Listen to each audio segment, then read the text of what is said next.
le couteau s'enfonça dans ma poitrine avec une précision chirurgicale, le sang chaud jaillissant comme une fontaine obscène sous les lumières crues de la cellule. Les yeux de Sophie, froids et accusateurs même dans la mort, me hantaient encore, mais c'étaient ceux de son père, Henri de Beaumont, qui brillait d'une satisfaction sadique tandis qu'il murmurait, pour elle, mon gendre. Pour la trahison. Et puis, le néant pas la paix, non, mais un vide hurlant où chaque regret se muait en l'âme. Pourtant, au lieu de l'abîme éternel, je me réveillais en sursaut, le drap de soie collant à ma peau moite, le soleil filtrant à travers les rideaux de notre chambre nuptiale à Paris. Mon cœur cognait comme un marteau-piqueur, et en portant la main à ma poitrine, je sentis. Rien. Pas de plaie, pas de douleur. Seulement le pouls effréné d'un homme de 28 ans, le jour de son mariage avec Sophie de Beaumont, l'héritière aux yeux d'azur qui m'avait ensorcelé 3 ans plus tôt dans un bal masqué au Louvre. C'était impossible. J'étais mort. Poignardé par un gardien corrompu, sur ordre de mon beau-père, après un procès truqué où l'on m'avait accusé d'avoir empoisonné ma propre femme. Sophie, enceinte de notre fils Louis, gisant inerte dans notre appartement haussmannien du 7e arrondissement, un flacon de belladone vide à ses côtés. J'avais juré mon innocence jusqu'au bout, mais les preuves fabriquées de toutes pièces par les avocats d'Henri m'avaient condamné. Et maintenant? Une seconde chance, un retour brutal dans le passé, comme un fantôme réincarné dans sa propre chair.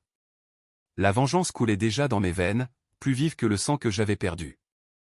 Je me redressai, fixant le miroir ancien au-dessus de la commode. Mon reflet, Alexandre Duval, l'architecte ambitieux, encore innocent, encore amoureux. Mais derrière ses yeux verts, c'était l'homme brisé de 40 ans qui me toisait, marqué par les années de prison, la perte de Louis arrachée par Henri après ma condamnation, et cette tombe froide au Père-Lachaise où j'avais été surpris, des années plus tard, en larmes avec mon fils retrouvé. Elle était ma femme, avait craché Henri ce jour-là, révélant le secret qui avait tout gangréné, son inceste, son obsession pour Sophie, sa fille unique, qu'il avait aimée d'un amour monstrueux, possessif, jusqu'à la pousser au suicide pour m'en blâmer. Non, pas suicide. Meurtre. Le sien, pour me détruire. Paris, cette ville de lumière trompeuse, s'étalait sous nos fenêtres, indifférente à mes tourments. Dehors, la Seine scintillait sous le ciel d'automne 2015, les klaxons des Renault et des taxis mêlés au bourdonnement des touristes place de la Concorde. J'avais 48 heures pour altérer le cours des choses où le mariage était prévu pour demain, à Notre-Dame, suivi d'une réception somptueuse au Ritz. Henri, le magnate de l'immobilier, le « roi de pierre », comme on l'appelait dans les cercles du pouvoir, avait tout orchestré, mon ascension fulgurante grâce à son appui, mon mariage avec Sophie pour sceller une alliance, et, je le savais maintenant, ma chute programmée dès que j'aurais servi d'alibi à ses démons. Je me levai, enfilant la robe de chambre en cachemire que Sophie m'avait offerte la veille. Elle dormait encore, paisible, ses boucles blondes étalées sur l'oreiller comme un halo angélique. Si innocente en apparence, mais je me rappelais ses doutes, ces nuits d'insomnie où elle murmurait « Papa est si étouffant ». Étouffant? C'était un euphémisme. Henri l'avait élevée comme une poupée, isolée dans leur hôtel particulier du 16e, veillant sur chaque soupirant, chaque regard.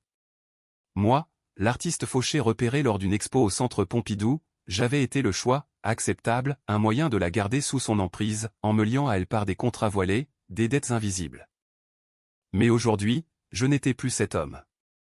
La mémoire de ma mort se crie étouffée dans la geôle de la santé, le ricanement du gardien payé grassement me donnait une clarté surnaturelle. Je devais commencer par fouiller. Discrètement. Sophie remua, ses paupières papillonnant. Alexandre? Il est quelle heure? Sa voix, douce comme le vin de Bordeaux, me transperça. Je souris, feignant l'innocence. Presque midi, ma chérie. Prête pour les essayages? La journée s'écoula en un tourbillon de préparatifs, essayage de la robe chez Dior, place Vendôme, où Sophie virevoltait dans un nuage de tulivoris, éclatant de rire à chaque tour. Moi, je hochais la tête, distrait, notant mentalement les caméras de surveillance, les gardes du corps d'Henri aux 2 colosses discrets, anciens paras, qui me filaient depuis des mois. Pourquoi? Parce qu'ils soupçonnaient déjà quelque chose? Non, dans cette timeline, rien n'avait encore eu lieu. Mais je savais, Henri avait des dossiers sur moi, des faux pour me discréditer si je devenais trop proche. Le soir, au dîner chez l'ami Louis, ce bistrot mythique du Marais où les steaks frites coûtaient un rein, Henri nous rejoignit.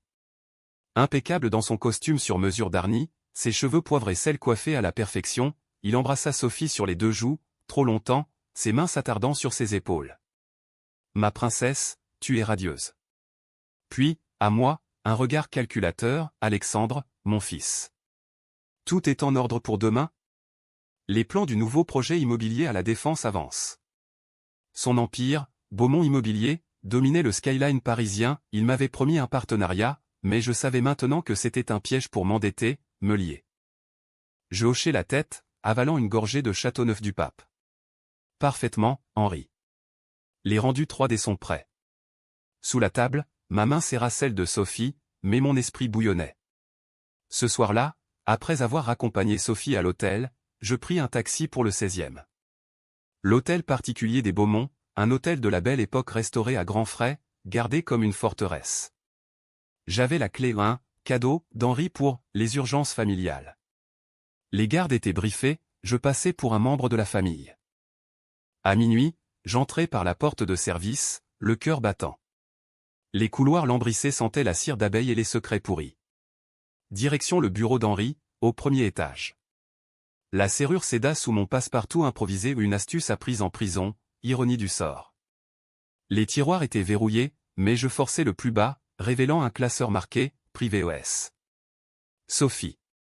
Des photos, elle enfant, ado, puis des clichés plus récents, volés, la montrant dans notre lit, endormie. Mon estomac se noie. Puis, des lettres. Jaunes, datées de 10 ans en arrière. Mon cher Henri, ton amour me terrifie et m'attire. Mes père et fille. C'est le diable. Signé Sophie. Mon sang se glaça. Pas une, mais une dizaine, un échange fiévreux, des aveux d'une relation incestueuse, brisée puis reprise. Henri l'avait forcé, manipulé depuis l'adolescence, utilisant sa mère décédée comme alibi pour sa protection. Et moi? J'étais le bouc émissaire parfait, l'étranger qui l'avait corrompu. Je photocopiais tout sur l'imprimante du bureau, les mains tremblantes. Dehors, la pluie martelait les vitraux. En sortant, je croisais un miroir, mon visage, tordu par la rage, n'était plus celui de l'amoureuse éperdue. C'était le bourreau en gestation. Le lendemain, le mariage. Notre-Dame, bondée de l'élite parisienne, politique du Palais Bourbon, star du cinéma, les Rothschild en invité d'honneur. Sophie, sublime dans sa robe, marchait au bras d'Henri vers l'autel. Je l'attendais, l'anneau prêt, mais quand elle leva les yeux vers moi, je vis l'ombre, la peur, la résignation.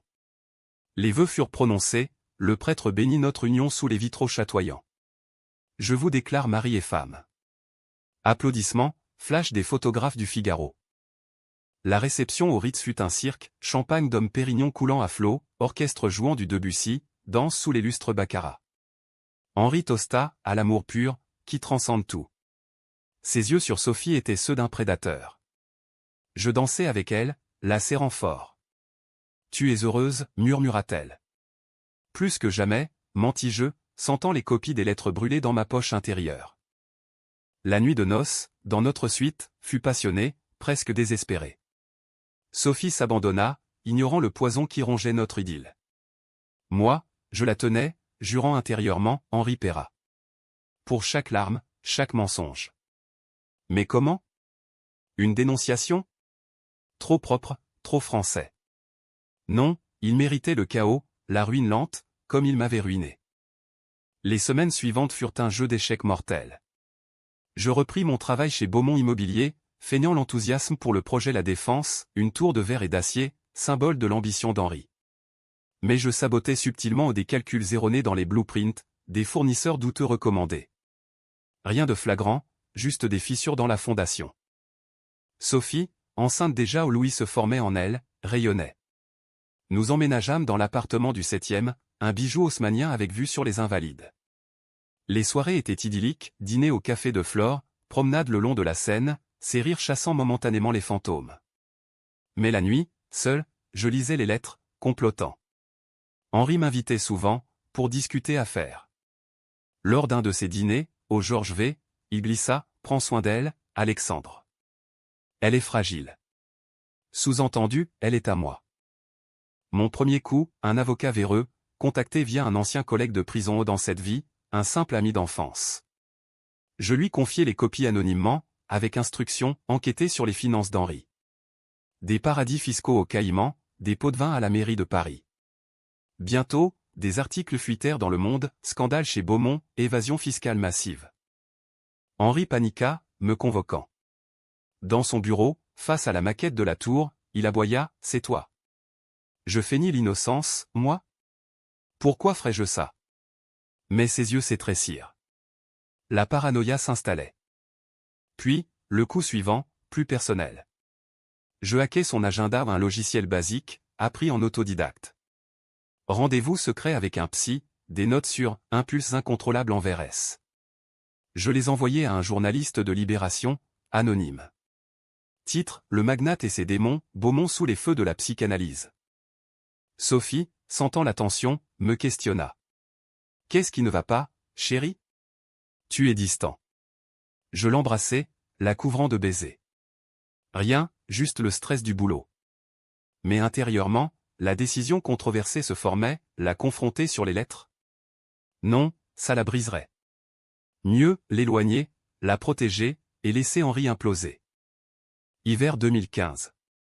La tour de la Défense avançait, mais des vis de construction émergèrent, fissures dans les pilotis, dues à mes altérations. Une expertise ordonnée par la préfecture stoppa les travaux. Perte, des millions. Henri, furieux, me licencia, m'accusant en privé, traître. C'est alors que je vis l'opportunité. Sophie, alerte à 6 mois, confia, papa est bizarre. Il m'appelle la nuit, pleure. Je la serrai, on s'en va. Un voyage. Mais elle refusa, c'est ma famille. La nuit du Nouvel An, au Fouquet-S, Henri Buttrot. Ivre, il me glissa à l'oreille, tu ne la mérites pas. Elle était à moi avant toi. Aveu.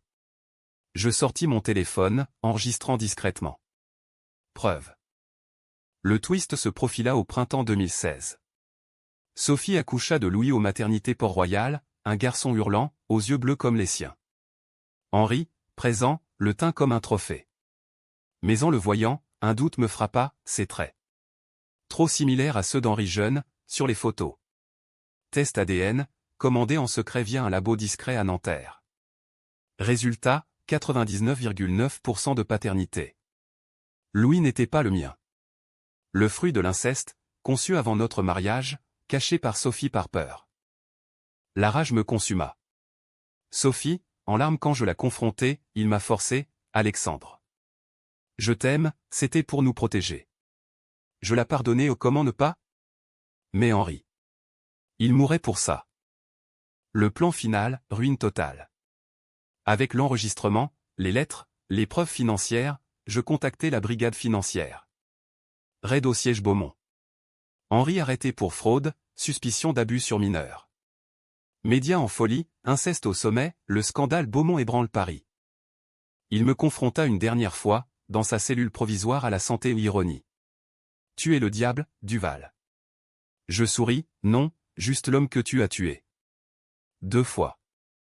Twist, en fouillant ses affaires, je trouvai une lettre de Sophie, posthume dans ma mémoire originale, si je meurs, c'est lui. Protège Louis. Elle s'était suicidée, oui, mais aidée par Henri pour me piéger. Dans cette vie, je l'empêchais, thérapie, éloignement. KT Tugby KCH pour Henri, procès, suicide en cellule, empire s'effondrant. Pour moi? Sophie et Louis, à Bordeaux, loin de Paris. Vengeance accomplie, mais le goût amer de la trahison éternelle. Paris, ville de lumière, reste sombre pour les âmes damnées.